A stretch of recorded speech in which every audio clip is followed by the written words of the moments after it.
This is an excerpt from Startling Incidents and Experiences in the Christian Life by E.E.Byrum. Financial Experiences in Travel.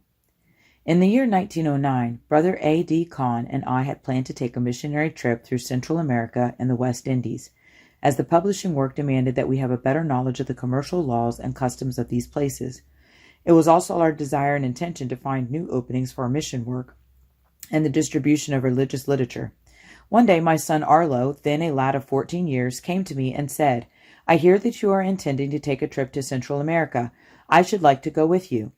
"I should be very much pleased to take you," I replied, "but I have no money to pay your expenses, and you have none." It was evident that we should have to endure many hardships and that we should encounter many unpleasant things in the tropics, where fevers and the bubonic plague abound. There would be 10 voyages by sea and considerable travel in the interior by land, where we might have to go at the risk of our lives, and we should not want with us anyone who could not pray the prayer of faith. Our object was the furtherance of the gospel and not a pleasure trip for the purpose of seeing the country. These things were pointed out to Arlo, but he felt that he was consecrated to meet whatever might befall us along the way. He was urged to take the matter earnestly to the Lord in prayer, and thus find out definitely whether or not the Lord would have him accompany us. If so, then to pray for the necessary money. I pledged him my earnest agreement in the matter, according to Matthew the 18th chapter and the 19th verse, and then we separated. Each of us went to the Lord in fervent prayer, not knowing how the money for his expenses would be provided. 2 or 3 days later, an old friend came to me and said, "I understand that you are going to take a missionary trip and that Arlo desires to go with you. If acceptable, I should like to pay his expenses for the trip. About what amount will be required?" "As near as we can estimate," I replied, "the 10 voyages and his board and other expenses for 3 months, if he exercises close economy, will require about $400. My friend seemed to be very much pleased, feeling that the Lord was directing him in the matter. In a few days he came again and handed me a check for $200, saying that a bank draft for the remainder would be sent by mail in the near future. The full amount was received in due time and transferred into traveler's checks, which could be cashed whenever needed. Soon after leaving the United States, we decided to give 1/10 of the amount we had received for charitable purposes along the way. There was no lack of opportunities for distribution of means in liberalities of that nature. Many places were found where the promised blessings accompanied the giving. Upon leaving Guatemala, we were to go by ship on the Pacific Ocean to Panama. In planning the trip, we had estimated the fare for this voyage to be $25. The agent at the city ticket office informed us that the fare was $75 gold for each person. Upon leaving Guatemala, we were to go by ship on the Pacific Ocean to Panama. In planning the trip, we had estimated the fare for this voyage to be $25. The agent at the ticket office informed us that the fare was $75 gold for each person. This would add to our total expenses $50 each more than we had estimated. We applied for missionary rates, but the agent told us to apply to the purser on the ship. The ship set sail about dark. The fare was not collected until we were well out at sea. Then everyone was summoned to the purser's office to make settlement for the voyage. When it came our turn to make payment, the purser said, $75 gold each, sir." Then we presented our applications for missionary rates. He hastily glanced at them and replied, "You should have attended to this on shore, sir." He spoke in an independent, businesslike manner. After we told him that the city ticket agent had told us to make application on the ship, he said he did not think he had any authority to grant rates under the circumstances and began looking in a book for instructions. We had previously prayed that the Lord would move upon his heart and grant us favor in his sight, and we were believing and trusting that he would favor us. As many others were waiting to take settlement, we smilingly requested him to wait on them first, adding that we would pay whatever was required and that he could take all the time necessary to find his instructions later. This seemed to please him, and he kindly thanked us and called a steward and told him to take us to our cabin. Soon after reaching our cabin, we had our evening worship and offered a special petition that the purser might be moved to grant rates for all 3 of us, although our application to him was only for rates for 2.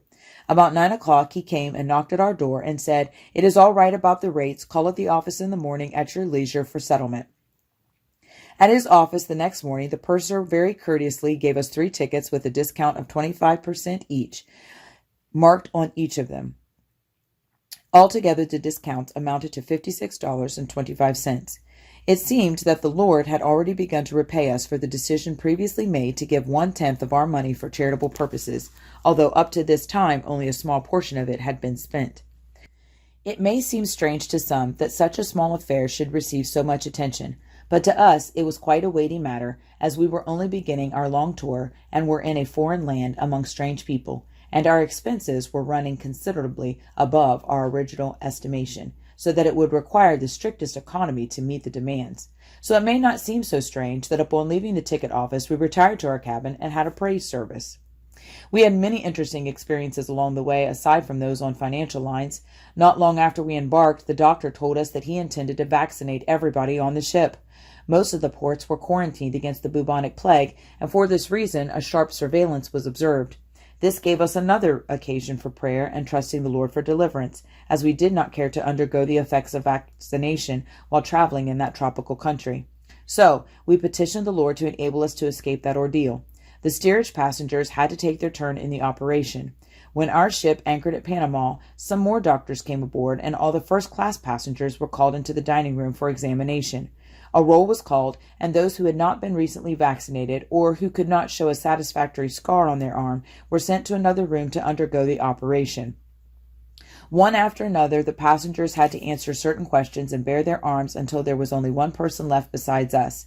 As the man just before us responded to his name, he was told to remove his coat, and after examination was told to retire to the other room for vaccination, the same as those before him had done. The time had now come for a final test of our faith, as we had gone into our room for an agreement of prayer regarding the matter just a few minutes before roll call. As this man was ordered into the other room, Arlo looked across the table at me and smiled, as he had never been vaccinated. Brother Con had been vaccinated before, and I had been vaccinated when but a child.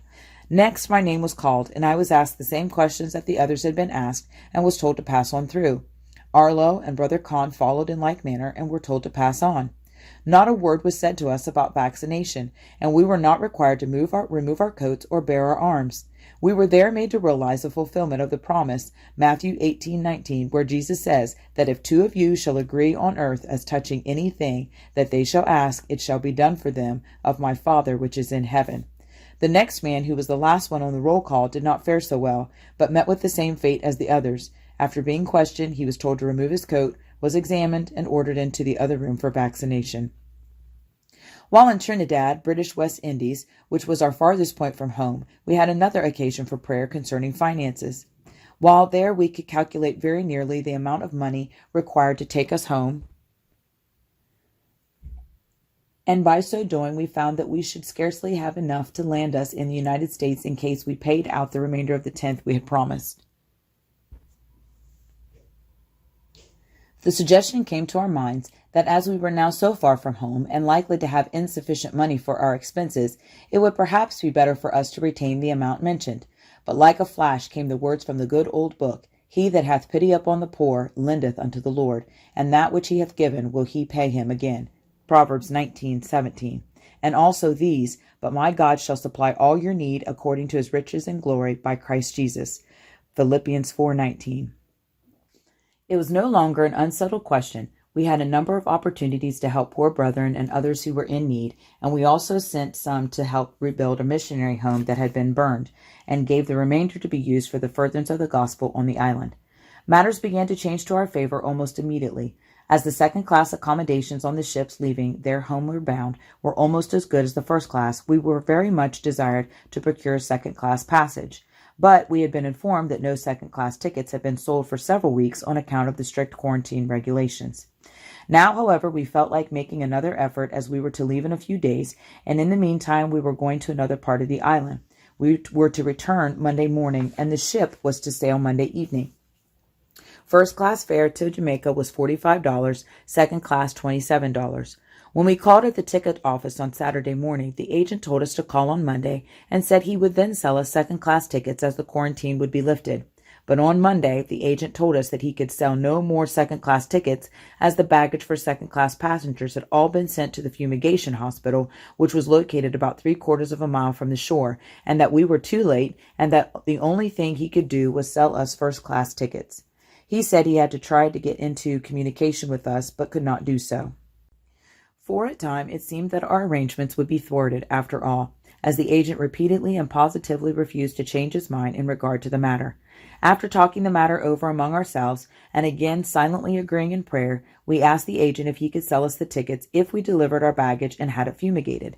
At first he was not inclined to do so, but finally told us that if we delivered our baggage and within an hour brought him a certificate stating that it had been fumigated, he would sell us second-class tickets.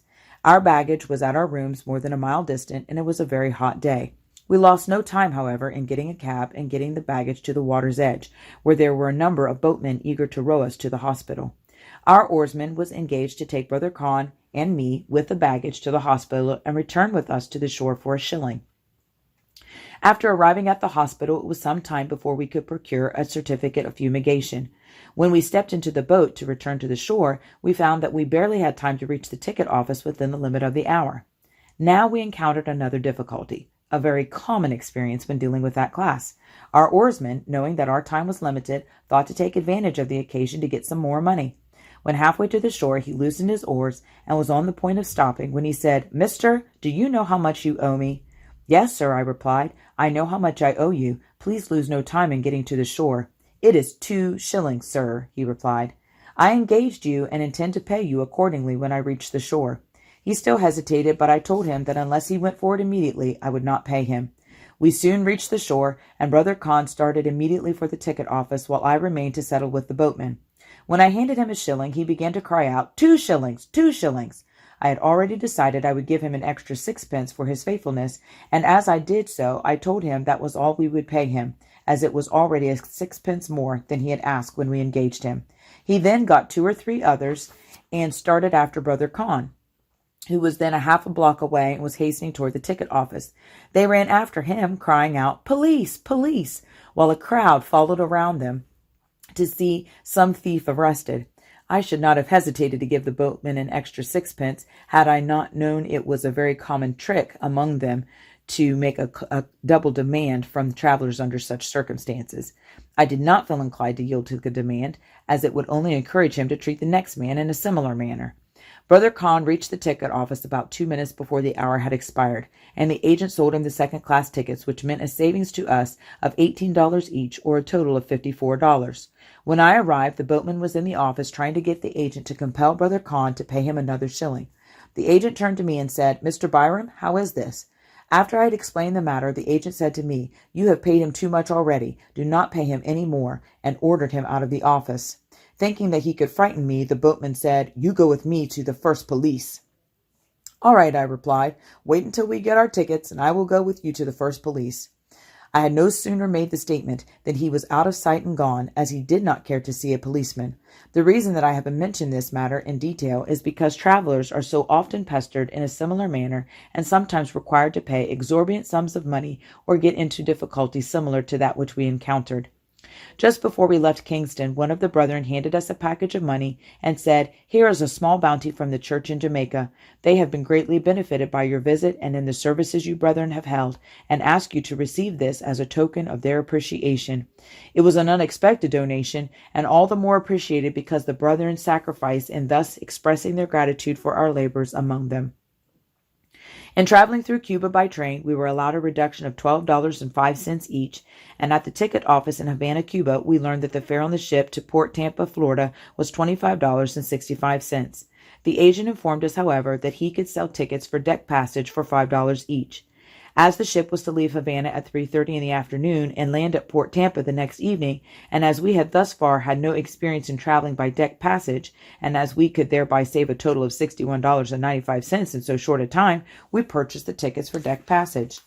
The reduction of fare in the 4 places mentioned amounted to more than $200, which was more than the 10th which we had paid out for charitable purposes. Thus the scripture, Proverbs 19:17, was fulfilled. The money which we had lent the Lord had been returned to us with good interest.